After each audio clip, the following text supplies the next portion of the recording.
Hello, my name is Monica, and our group are going to be talking about American English. Around the USA, we can find different dialects. We have northern dialects, southern dialects, where we're going to focus on Chicano English, eastern dialects, and western dialects. So, Chicano English or Mexican American English is spoken mainly by Mexican Americans in the southwestern of the United States, going from Texas to California, as well as Chicago. This variation is spoken by the Mexican migrants who arrived in Los Angeles, in California, during the 19th and 20th centuries. And they carry with them Spanish influence, especially based on grammar and structures.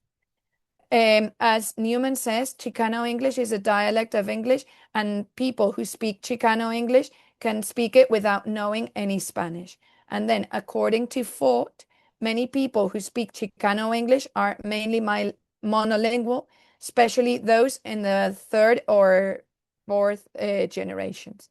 Chicano English has become its own variety of English with organized linguistic patterns and must not be confused with English as a second language. The linguistic patterns of Chicano English can be traced to phonological influence from Spanish vowels, timing of syllables, intonation, and consonants. It also shows influence from well-known English dialects, including African American English and California Anglo-Saxon. The origins of Chicano English, as Hurtado mentions, can be traced back to the 1920s. And although there is not an exact number of the amount of people who speak Chicano English, it is estimated that around 40 million of Mexican Americans and Latinos speak Chicano English. So, what does Chicano English sound like? The use of a D sound instead of a TH sound, like this, them, in standard US English we pronounce like this, them. The loss of a consonant at the end of a word in standard US English we pronounce missed, whereas in Chicano English they pronounce this instead of saying missed.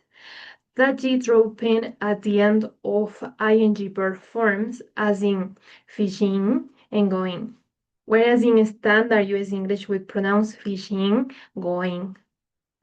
Okay, and Hurtado mentioned that Chicano English has three distinguishing features: pronunciation, word use, and rhythm. According to Carmen Focht, Chicano English rhythm is similar to a Spanish rhythm. Regarding word use, there's a specific word which is barely, and in standard US English, barely means almost nothing. So, for example, if I say I barely slept last night, it means that I didn't sleep well. Whereas in Chicano English, barely means recently. So if I say I barely passed the exam, it means that I recently passed the exam. And about pronunciation, words like pasta or so, they are pronounced well with the same vowel. So they say pasta and so, whereas in standard US English, they usually say pasta and so. So, okay, I'm going to talk about the classification of Chicano English based on two models. The first one is catch-rule model. So, considering this, Chicano English belongs to the inner circle, which means that this variety was created or has its roots in American territory. So, the people or the community that speak this variety, it's going to consider the standard English as their native language. Okay, so we also say that Chicano English is an English native language.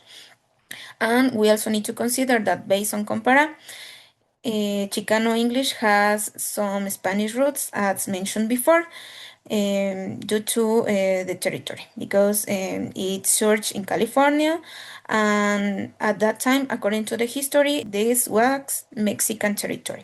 So in mid 19th century, Americans arrived, but the community and the people already has a strong impact and strong elements in their variation of English.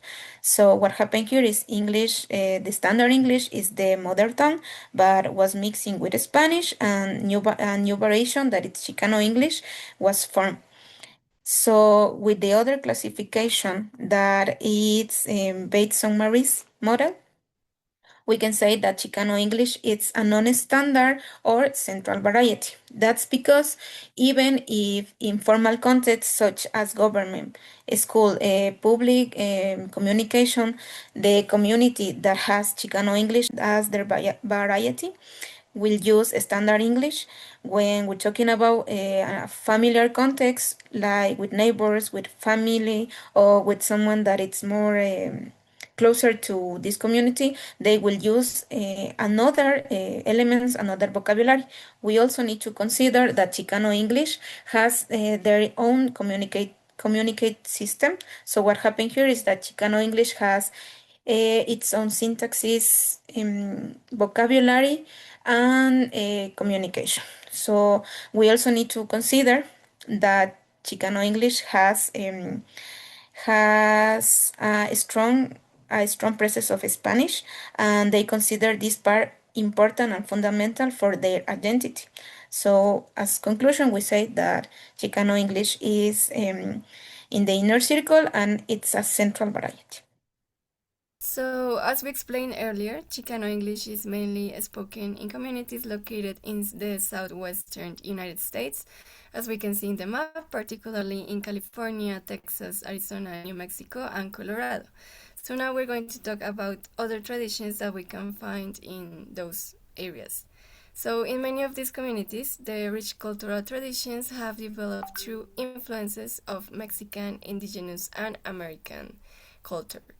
Understanding these traditions is important because language and culture are closely connected, and the cultural identity plays an important role in the maintenance of this Chicano English. One of the most important traditions in many of these communities is the strong emphasis on family, as we can see in the next slide. On family and community relationships. Family gatherings often bring together several generations and help preserve these cultural values, traditions, and a sense of belonging. These close social networks contribute to the continuity of this cultural identity across the generations. Cultural celebrations are also very important. Many communities where Chicano English is spoken celebrate traditions such as the Dia de los Muertos and the Mexican Independence Day. They also, in addition, have murals and literature, and they explore themes of identity, migration, and community experiences. In the next slide, we can also see the music and traditions and artistic expressions, which are central elements of cultural life. So musical genres such as mariachi, ranchera are commonly associated with cultural festivals and family celebrations. Food traditions are another important aspect of this cultural heritage. Traditional dishes such as tamales, pozole, and tacos are often prepared during family gatherings and cultural celebrations. The preparation and sharing of these foods help preserve traditions and strengthen family relationships.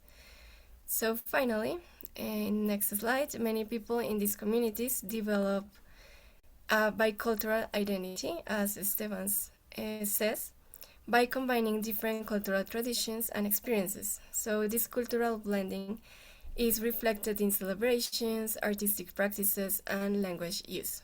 Therefore, Chicano English is not only a linguistic variety, but also an expression of a unique cultural identity shaped by history, community, and cultural experience. Thank you very much.